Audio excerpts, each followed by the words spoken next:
Yo, what is up, everybody, and cool 3D printing people? So, today we are going to be talking about these Xbox controller stands that I found on Thingiverse and that I have been printing and selling and using for my own personal use, and how they are, and just some things that I went through to make them absolutely amazing and as high quality as this one right here. So, without further ado, let's get into it.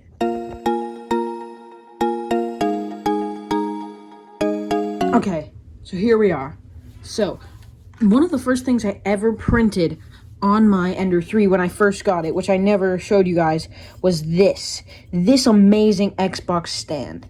And, well, in the beginning, when I found this on Thingiverse, it printed exactly like this, maybe a little bit less high quality, and maybe a little bit less stringing, but this, it literally was amazing. Flat base, no layer separation, and everything great.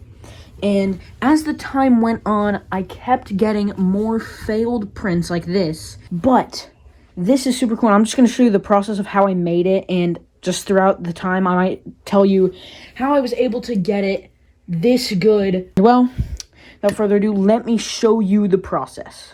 So, one of the first things I do whenever I'm about to 3D print something is I look up the model. So in this case, I looked up Xbox controller stand, and, well, I decided to go with this one back when I found it, and I would just go straight over here and download. So after you download your file, you're going to want to go into Cura, drag and drop it in there, and then it should be all good, but sometimes you might need to adjust your settings. So what I did to get rid of the stringing was I put down the speed. So I genuinely had it set at 90 so it would go faster, and it will be decently slower if you set it, but 50 was like the sweet spot that I found once I tested out a few. And you're also going to want to enable retraction so there's less stringing.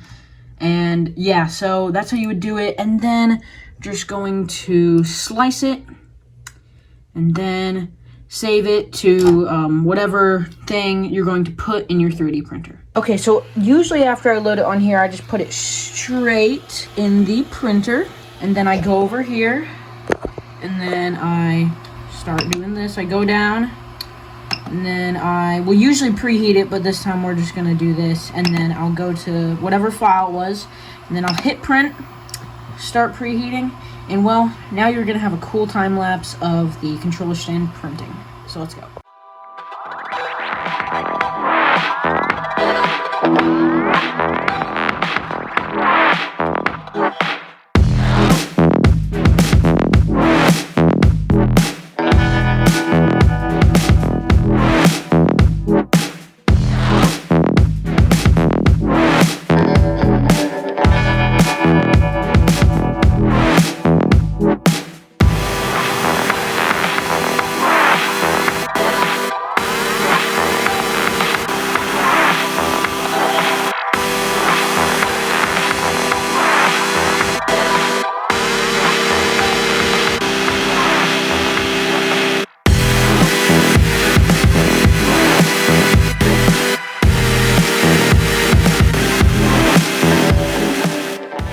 Oh my gosh, it actually finished, and look at this. This is crazy. There's a little bit of stringing, but literally no layer separation compared to, like, this.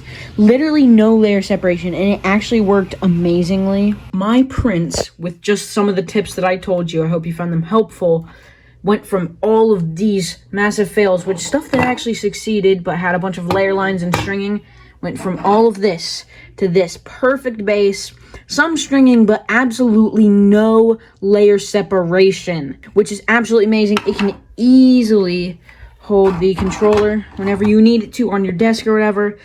So yeah, I really do hope you guys enjoyed this video. Hope you found it helpful, and I hope you found it very interesting.